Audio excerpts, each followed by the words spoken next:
All right. Good morning, class of 2027. Thank you for joining us. It's an important time, as you know.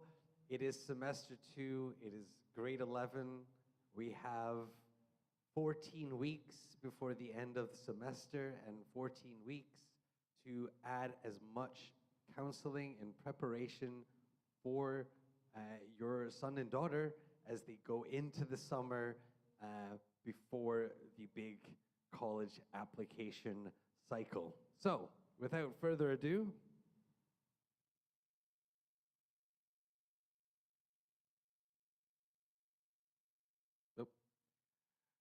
So very quickly to just summarize, we are still obviously awaiting a lot of university results in Hong Kong. There's plenty of university results in Canada and the US and the UK still to come.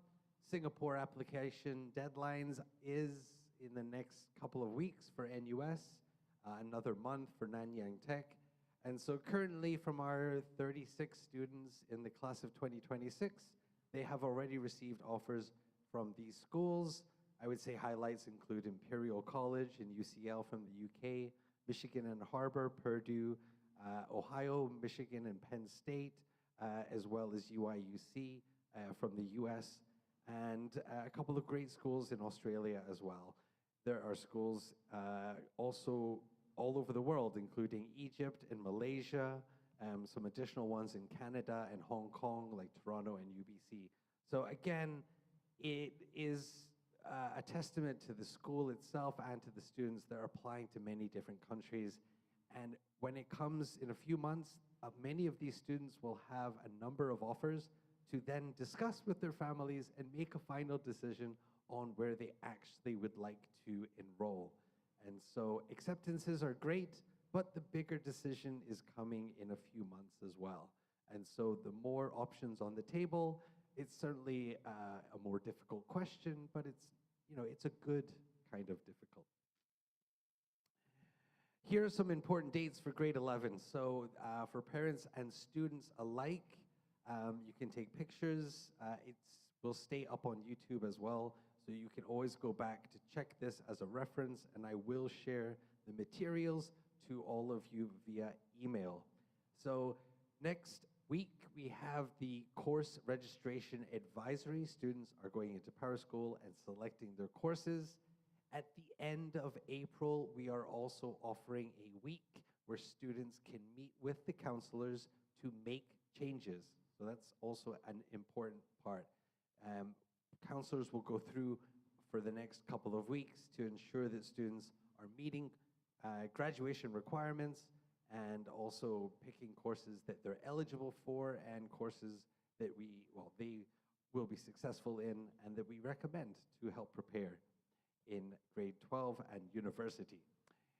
February 27th is the due date that students, we've already had a workshop on this with our grade 11 students, to submit the Google form to request their top 2 teacher recommendations for their university application and their third backup choice. So again, this is an assignment on Google Classroom, and the students do know. We met with them last week and we outlined everything for the second time, not the first time. And then from March 9th, we have a special week for grade 11 parents to book an appointment. Emails have been sent with those calendar invites. You can meet us in person or you can meet us online. So it is an important time to really get some insight from you as a parent, separately, I prefer, not with your son or daughter, to hear what you are looking for in terms of colleges and destinations in countries. Often there are times where the parents and the child have 2 very different ideas, but that's okay because we're kind of looking at, a wide selection of college applications so that you can make those really difficult decisions in the second semester in 12th grade. So right now, I would recommend that we keep our doors open. We ignore the economy, the geopolitics, and really look at which university campus and destination you would like your son or daughter to consider. And then we'll see who says yes. So this is a chance to meet with your counselor one-on-one to discuss that. The next task that students will have is April 3rd, and this will be on CIALFO, where students will need to complete a 10-question brag sheet for each of their first 2 teacher recommendations. So again, we will have a workshop with our students about this, and the students will simply just respond to those 10 questions. The more they write, the better it will assist the teachers in the recommendation letter. So the details are important there. April 23rd, as a reminder, is our second counseling coffee talk with grade 11 of this semester. We really do prefer to see many of you in person for just to see you, and also for questions and answers at the end of the coffee talk, which we do not stream live. And so the more, the better. And then finally, one of the next things on the radar, after we've met with you one-on-one, after we've met with the students, we also assign the task of students have to submit a draft college list. This is not a final list, this is only a draft. We are very flexible and very aware that students and parents can certainly change destination preferences, college preferences, early decision, no early decision. Art students may hesitate, they might want to apply later, their portfolio is not ready. We're very flexible, but what we do want to see this semester is evidence that the student and the parents are taking the college list seriously, that they're building something. And the college counselors are very much here to support and guide and assist and recommend, reach schools, target schools, safety schools. We're here to help. You tell me the country, the major, you tell us this, we can give you guidance. We have historical data and we have direct contact with admissions as well. So please, it's a very simple thing for us to recommend schools. That is probably the least difficult part of our job, okay? So, again, if you have not already signed up, we already have some parents that have registered to meet with us. I know it's in March, but please, if you have a preference in time and day, please do sign up as soon as you can with the relevant college counselor. So half of the grade 11 students are with me, and the other half is with Dr. Hammond. A reminder that myself and Dr. Hammond are a team. We share resources. We have very many shared insights and understanding of the current and ever-changing university admissions across many of the main countries. I like to pick Dr. Hammond's brain. He knows a lot more about liberal art colleges in the US than I do, and just general life in the US, because I've never lived there. Finally, some of the things in that parent meeting, some questions that we typically hear. So what countries, what college destinations are you perhaps looking at or looking for us to recommend? And how we help? We give you reach schools, target schools, and safety recommendations. More often than not, it's usually the student or the parent that has particular ideas for those reach schools, for those very selective admission teams where the student is, of course, more unlikely to be accepted than likely, but that's the same for everyone. When 5% admission rate is not a high acceptance rate. And so don't feel that it's a personal rejection. This is statistically a common outcome for many students, regardless of GPA. And every year, these selective universities do have their own ideas of the kind of student they're looking for each year for that particular cohort. And so be aware, it's about getting your student, your child out there into that application with a good support in their essays and everything. So This is why we're having the conversation now, so that students can really have a clear idea of what it is they're preparing for um, next year after the summer. Typical question about expectation of their GPA, SAT, and the number of APs rather than AP scores. Of course, Singapore, Hong Kong, UK, in some cases Australia, AP scores are very key in the admission decision, less so in North America, Canada, and the US. We have data. We have lots and lots of data, and many of our decisions are guided specifically for the last 5 years because of the COVID situation, the change in SAT becoming optional. There's a lot of shift in admissions, and so we firstly have data-driven guidance for you, and it's simply looking at the statistics of a student and where they fit.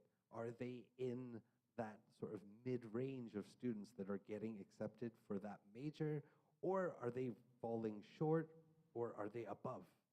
And so just data alone, statistically, we can tell you where your son or daughter is currently at. And so, I can say with a lot of confidence that if a student doesn't have a GPA over 3.85 unweighted, they are not going to get into National University of Singapore, Johns Hopkins University, any Ivy League. There's very statistical information that is very clear, but then there's a lot that's not so clear. There's a lot of big ranges at NYU, Boston University, Toronto, HKU. There's wide ranges of data there. And so I cannot say 100% no or yes, because admissions cannot say that either. So it's a very key 2 points: destination and academic standing. Next is an honest conversation about financial requirements, making sure parents are aware of the financial expectations of different countries, the subsidies of Singapore, the scholarships available in the US, the cost differences in the UK. And so we need to know what are the limitations or expectations that parents have for their son or daughter. There's numerous factors to take into play. Is this the eldest child? Is this the youngest child? I've worked with a lot of twins. I am a twin. I know exactly what those twin parents are going through in more ways than one, not just financially. And then finally, grade 12 course selection. So how important is grade 12 course selection? Number one, they want to make sure admissions want to see that the student is continuing this increase or maintaining the aptitude of challenge and their education. They do not want to see a student suddenly stop taking APs or look like they are taking a break in grade 12. In terms of grades, it can be more important for some universities, and we can talk about that during this counseling week meeting as well. Okay? So it's a really good chance to, first of all, discuss these 4 things, but then, of course, if you have other questions, please do have them ready for us, and we're happy to work with you and deal with that. Okay? Meetings are set and limited to 30 minutes. But we're not limiting you to meet us at any time. This is just a week where we're dedicating it simply for the parents. I've heard this a lot for years in South Korea, and now we have it here in Malaysia, and we can call them different things. We can call them agents, but that's a dangerous word because universities have agents. School recruitment and marketing have agents. I like to call them private consultants or education consultants. Now, it is not, we are not married, the student and the counselor, the family and the counselor. This is not a marriage, but it is a relationship of trust. And one thing that I need the grade 11 parents to understand is, without trying to discredit any education company privately out there in Malaysia or China or Korea. I'm simply just going to give you some facts. And so we're not going to debate experience. We're not going to debate student success. I'm going to just simply explain what the international school counselors do and have versus what private consultants do and have. And so you can see from this very simple chart that yes, every person involved in education for preparing students for university can help with building a college list, making some recommendations, and supporting a student in their application and writing essays. Anyone could do that. I very much plan on doing this for my children for free, whether they like it or not. And private consultants do offer these services, but there are services they do not offer. And these services, without them, become very dangerous for a lot of applications. There is a reason that university admissions know who we are. They don't know who private consultants are because they don't verify school records. They do not provide any official documents. No international school gives official documents to students until they graduate high school, because official documents, unfortunately, can be changed, edited, photoshopped. So we do not provide official documents to students ever. If university wants an official document, for example, Waseda University, there are some schools in Europe, some schools in Africa, the student can come to the counselor's office and log into that portal on the counselor's computer and upload the official document. That way, it never goes into the student's possession. So that's very important. That is a common practice for a lot of international schools. So that's one. A couple of obvious things is that college counselors at international schools are in direct contact with universities and their admission teams. We welcome them, they welcome us to their campus, we meet at conferences, we have direct contact, whether it's email or WhatsApp or Kakao or whatever, we have that, and that's built over years of trust and working together in collaboration for providing opportunities for students, not just university admissions, but summer programs and winter programs, online, offline. There's a lot of different things universities offer in the same way that raffles offer a lot of other things, not just high school education. That bond creates a professional relationship, and part of that is the association, the International Association for College Admission Counseling. It is a network of around about 3,000 people on both sides, the admission and the college counseling side. There is not many private consultants that is part of that network. Those that are independent, that are part of that network, it's because they have come from an international school and their membership has not expired. So we are part of a network. It is something that builds trust so that universities are confident that the documents they receive are official and trustworthy and not faked or made up. And so we do provide these services for a reason. I'm not going to get into the debate about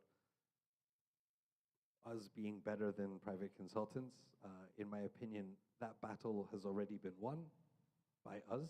But it's really important that, I think your time and money is best placed elsewhere, not in the hands of private consultants. I understand there is a language barrier, but of course we do have translators as well. And so I would really encourage you, this is something that is a particular concern in Korea, but it's something that in time, the majority of parents have put their faith and trust in the school counselors for very good reason, and this is just a checklist of reasons to do so. So, with that, administration is new. Myself, I'm also new, and so there are some processes that have come in to place with the current class of 2026. And so here are the new policies for 2027. So as I already mentioned, there are 4 college prep tasks this semester for grade 11 students, which I'll highlight in a second. A second policy, which again is supported by years um, of, of experience, but also of common and good practices in many different schools, is that students have a college application limit of 12 applications. Now, while that may seem small to some, please understand that the average student applies to around about 6 to 10 university applications. It's normally, many, many years ago, I was in a school that had no limit. I can only count with one hand how many of them applied to more than 20 colleges, and each one of them was not an academically strong student. It was a student that was just had a large list of reach schools. This was not a prepared college list. This was just shooting for everyone, and it did not work. I've not seen it work for students to just throw applications at anything in the top 50. It does not work. It might get lucky, get one. Another important thing that class of 2026 has been practicing is that students need to submit a university application checklist. This is a school deadline, a counseling deadline, a few weeks before the actual university application deadline. This is to ensure that the school has been officially informed that this student is applying and committed to applying to this school. It gives the students some extra time as well to prepare so that they are not doing this the night before. And as you can see from the QR code, there is also a new college counseling handbook, which has a number of different things outlined, all of our policies, and also some guidelines for every country or every major country that students are applying to, as well as a different range of platforms, not just Common App, but there are many other platforms that students can use in their university. So everything is in that handbook. Please do have a good read. I would sit with your son or daughter and read it with them, or let them read it to you. But we do expect this to be signed and returned to us, the final page, the first week of semester 1 after the summer. So a quick look at the tasks that our students have this semester. You can see we've already covered the semester 1 check-in, checking after their GPA updates and see what they've done over the winter break. They're now in the middle of the letter of recommendation survey. They will then submit the brag sheet on CALFO, which you can see from the icon. I've also highlighted that March is the SAT hosted at this school. In April, the following task after the brag sheet and after we've met with you is to build a draft college list, and we have an activities template for them to begin working on. And then in May, we will have counselor workshops with the English department or during English class time to be working on college essays and going through some worksheets also to help build some ideas and generate some authentic ideas. I want to quickly show you this. I already showed a class of 2027 this statistic. So I've pulled all the data of the SAT scores from each of the current class of seniors, class of 2027, and last year's seniors. You can see at the moment, the reason 30% is there is because 30% is the current amount or percentage of students in the class of 2027 that has even taken the SAT. 70% of current juniors have still not taken the SAT, which, honestly speaking, I'm a little shocked by, that I'm even had to give this to the students at the end of last semester. It's really not good enough in terms of preparation for any country.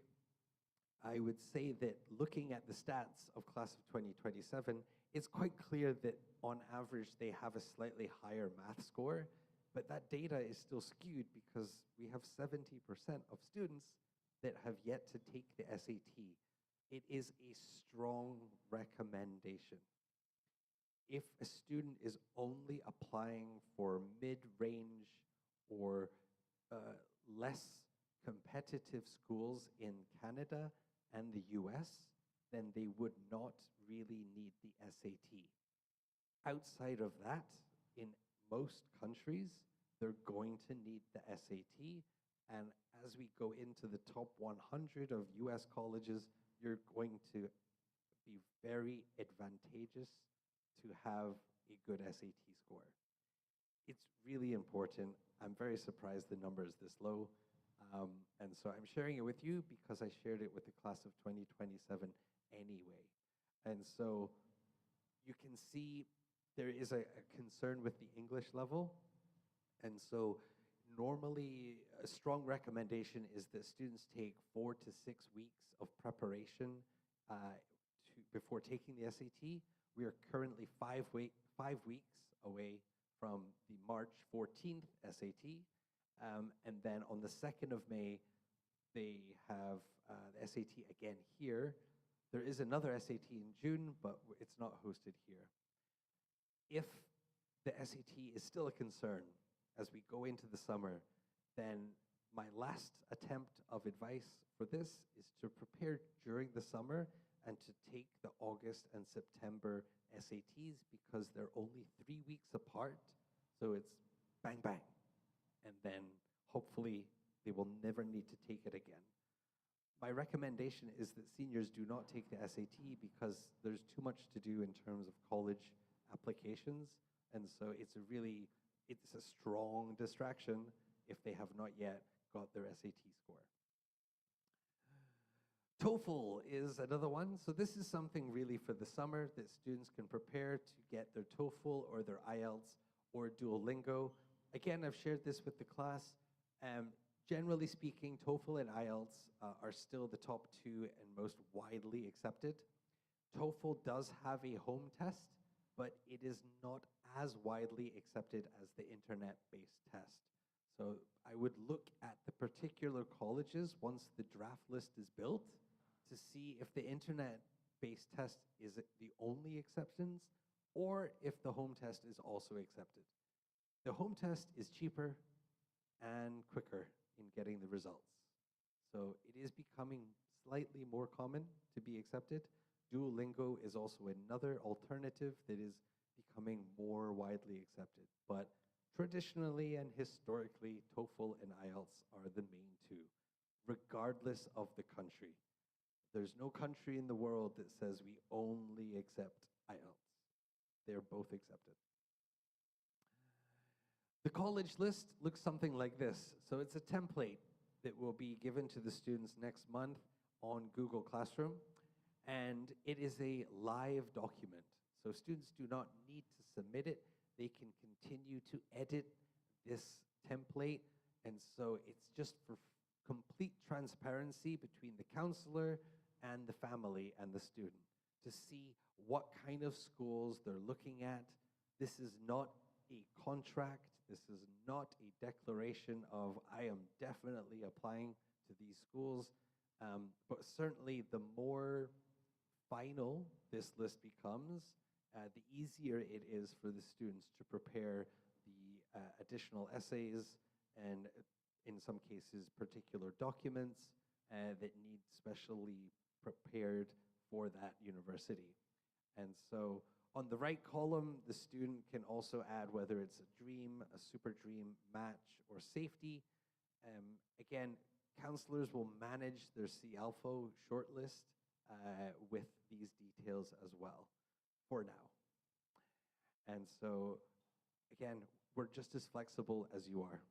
And so we can't force, I will never force a student to be applying to schools. Some will come with strong recommendations, But yes, this is due on April 30th, along with, I mean, the idea again, returning to this of what a balanced college list looks like. And so, with the exception of the US early decision, which should really always be a reach school, unless you don't want to apply to other colleges at all, then just be conservative. But generally, the focus should really be at least 2 or 3 reach schools with the majority being target with 2 safety schools in mind. Safety schools should still be schools that a student would go to. It should never be a school that is just a safety, but never something they want to go to. And so it's a waste of effort if a student is applying to a school they will definitely get into, but they have no intention of actually matriculating into. It seems like a waste. Again, speak with the counselors. The more dialogue students and parents have with counselors, the more support they receive. I cannot emphasize that enough. We try to be equitable by hosting these coffee talks, by hosting the workshops with students. But if students or parents do not meet with us individually frequently, we cannot force equity here. We cannot be equal with everyone. If some of you never turn up to these parent coffee talks or never book meetings with us, and then 1 week before an application deadline turns up, suddenly you come to us looking for help. That is not an effective way for us to support. That is an emergency contact, and it almost always does not end well for the student. And it's the student that matters the most here. And so I plead with the group of parents in the class of 2027, if you're not communicating together as a class about these things, then many parents will be left in the dark. Many students may also be left in the dark. So it blows my mind that there is not a parent network across each grade for this kind of thing. I know 4th grade parent groups that have this kind of focus on college preparation. So I would really encourage that an 11th grade parent group also has this network, because then we can support all of you equally rather than individually. Moving on, another template we have is for the activity list. Now this template is mimicking the Common App activity and awards section. And so again, it's a live document and it helps students. It's been tailor-made for that purpose of Common App, but you can see as a student builds this, that they can start pulling out the best 2 or 3 or 4 activities for all other university applications. The character limits on each of the fields for position and organization is that of Common App. And again, for students to prepare this early, they're able to make the Common App application very, very simple. And by putting it in this template, they can reuse it for other university applications, whether it's Hong Kong or whether it's the UK or the UC application, which is also what this is made for. So again, we're trying to get students to work smarter, not harder. And again, this comes from years of practice and tweaking and changing things and making it better. So I like to think that every year it gets a little bit better and a little bit more effective. The application limit is 12.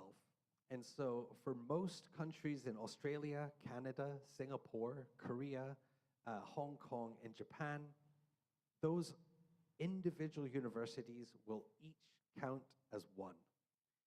In the US, on Common App, each US college will count as 1. So if you apply to 5 US colleges, you are applying to 5 different universities. And so the limit is 12. If a student has given us a final list by October 1st, we will award the students a bonus for university applications after the winter break. So in second semester, they can get an additional 4, which can be used most likely for Singapore, Korea, and Japan, or other late application. For the US, Common App is obviously the main platform for the majority of universities in the US. There are also some individual sites for MIT and Georgetown. There is also on the right-hand side, if I direct your attention to the University of California, is one platform, and we will consider that as one application. So a student could apply to all 9 campuses from UC Berkeley to UC Merced. I did not mean to put it in that way, but there's also another application portal called Apply Texas, which allows students to apply to every university in Texas with the exclusion of Rice University. So students could also use that application platform to count as one. For Canada, they also have their own platform for Ontario. So from universities like Toronto and Waterloo and Brock and McMaster's and Simon Fraser, there's a lot of universities in the Ontario area. We will also consider that as one application. So if Canada, and specifically Ontario, is a destination that you are very interested in, this can also, it's still within the 12 application limit. Okay. Unfortunately, UBC and McGill and a handful of others are not in Ontario, so they are not part of this system. So again, I'll share these slides, but this might be an important one. It is highlighted in the College Counseling Handbook as well. So the checklist, this is what it looks like. I will revisit this with the parents after the summer, so I'm not going to spend time with this, but these are the deadlines. So for Oxbridge and some early applications like the UChicago Early, University of North Carolina, Chapel Hill, some of the engineering schools in Texas A&M and UT Austin is also in mid-October. Students will need to submit this checklist by September 21st. This does not mean that their essays and application needs to be ready by that deadline. It means that they need to tell us with this checklist that they are officially submitting to that university. November 1st to November 30, which is all the US colleges plus the UC and some Hong Kong and all the early Hong Kong. October 12th is the deadline. So for every university, they submit the checklist. It's not just to keep track of our data. It also prevents students from last-minute applications, and it also makes sure that we have all the right documents ready. I'll give you an example. The University of Toronto requires Q1 grades be sent directly to them by the admissions because it's not in the portal. So we need to know by November 7th is the application deadline, so we need to know by October 12th. This is why this checklist exists. The students could submit this checklist and mess up the application and not apply. It will not affect them. They didn't apply. It doesn't matter if the college says yes or not. It doesn't matter if we did the work and gave official documents to the university. We will not count it, and the student can move on. Worst case scenario. This is the simple part of the checklist that they need to submit. The name, the college that they're applying to. If there's multiple campuses like UC, then they can then identify if it's UCLA, Irvine, whoever, and the major, or if it's undeclared, and then what application type. We actually know the application type, but we want to make sure that the student knows the application type. And so it could be Common App, it could be UCAS, it could be the individual university. And finally, the application due date. Again, we know the due date. We want to make sure the student knows the due date. So, some additional things that I sent out to all secondary high school students. Power School, we have some new features. So, looking on a student, once they log into Power School, they can click on the class registration. When they do that, they will see this screen. There are 2 points that I would like to highlight. First, the little icon guy with the book is the AP potential. So for grade 11 students currently now, it is the potential eligible AP courses that students have for next year. And more conveniently, we also have the graduation requirements. So we've been meeting with our grade 11 students. We've been going through this with students, but now students and parents can actually check this for themselves. And so it's very important for grade 9 and 10, I think, but especially important for grade 11 because we need to make sure that they are choosing courses that ensures they graduate. This is what the graduation progress chart looks like. In dark green, you will see that these are classes that the student has completed and therefore has already the credits, assuming that they passed. And in light green, it just means that they're currently enrolled. So right now it's semester 2. Those are in light green because they have not completed semester 2. There is all of the core subject areas, and then at the bottom there is electives. Once a core subject area has been complete, the additional subjects, for example in math, will automatically go into the electives. And so a lot of students in grade 11 now are really only about 4, maybe 5 elective credits away from graduating. So for the majority of students that we've met so far, there is no required course that they need to take next year except for English, of course, because it needs 4 credits. When you click on one of these, you will see, for example, the electives. You can see what courses are falling into that particular graduation requirement. So it's very intuitive. It's not perfect. We've just got it working. There are another additional credits tab at the bottom. So there are some transfer credits that have gone there. And so if it doesn't look complete for your child, please do look at the additional credits. The remaining credits are there. But your counselors are working with your students to make sure, obviously, that their grade 12 course selection meets all the criteria for college or high school graduation.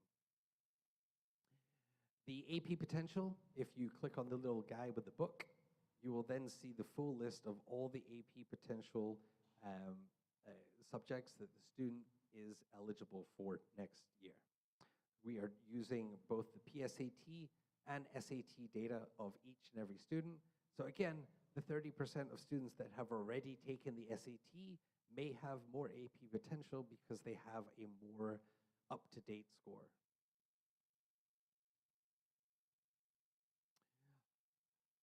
So, CALFO update, almost done, I promise. So in January 2026, last month, I sent out emails to each of you individually from CALFO to give you access to your student's CALFO account. So you should have received that email. If you have not, please let me know individually and I can resend it. With that email, you will then get access to the student's CALFO account, which means that you can now look at their student profile. You can look at the long list and the short list. You can actually join in on the fun with college searches and add colleges to the long list and short list of the students. You can also, with each university, not all of them, but with some of the major universities, you can also check out the counselor notes on those universities. So while searching universities, you can then click on notes and you may or may not see counselor's notes on that particular school. It could be things like up-to-date information regarding the application numbers for the class of 2030. It could be new developments in the school. For example, last week, Stevens Institute of Technology have introduced a brand new computer science department that is opening in fall 2026. And so there's a lot of additional information outside of just the information that CAlpha already has. You also have hubs, which gives you access and information to summer programs, university guides, specifically Common App application guidelines, and even essay examples from different countries, including Cambridge, Oxford, HKU, and HKUST. And of course, you will also get access to all the college visits and fairs that are coming to our school. So again, please check that out. If you're wondering where it is, on the home page in CAlpha, it is that icon at the top right, the scholarly graduation cap. You just need to click on that, and you can see it will lead you to this page where it has all of the folders that I mentioned. It also has for each student, it has its own individual hub, which counselors may, as it's a new feature, begin to add very specific materials for that individual student. For example, medical students may have links to Medical Pathway, which is a preparation platform for students that need to take entrance exams for medical school, things like that. We can make it very individual. The main folders is for the general community, so please do check it out. Just final thoughts before you go is please make sure that your child is taking the counseling program very seriously. The tasks are there for a reason, historically proven to better prepare students before they go into the summer. And so it's not graded, it doesn't go in PowerSchool, it's not going on the transcripts. Will it impact and prepare the student for university?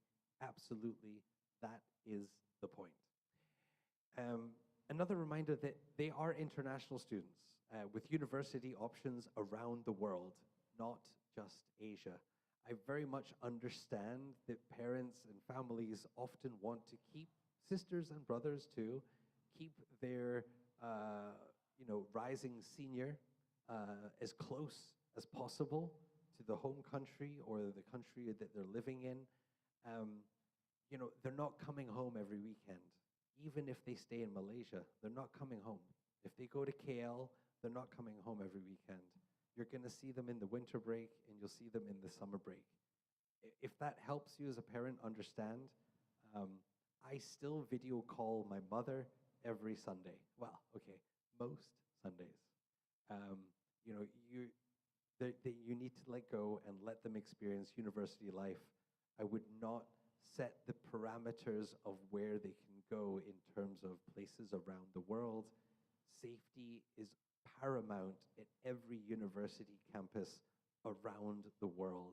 And so please entrust that for them. And through that, I would encourage open and honest communication. Financial expectations is a serious one. Obviously, there are places that is just financially not feasible. And finally, I would encourage all of you to aim high. Let us be the ones that offer you safety nets. But if you're going to aim for colleges and specific universities, at least first look at the greatest place that you could go, the dream school, the school that will make you cry if you get in. It is worth it. They have spent all this time in education, mostly in international school, mostly outside of their home country. They deserve to shoot their shot at a college that is, very selective and a great investment for their future. So with that, thank you, and I hope to see many of you more in the upcoming coffee talks and individual counseling meetings.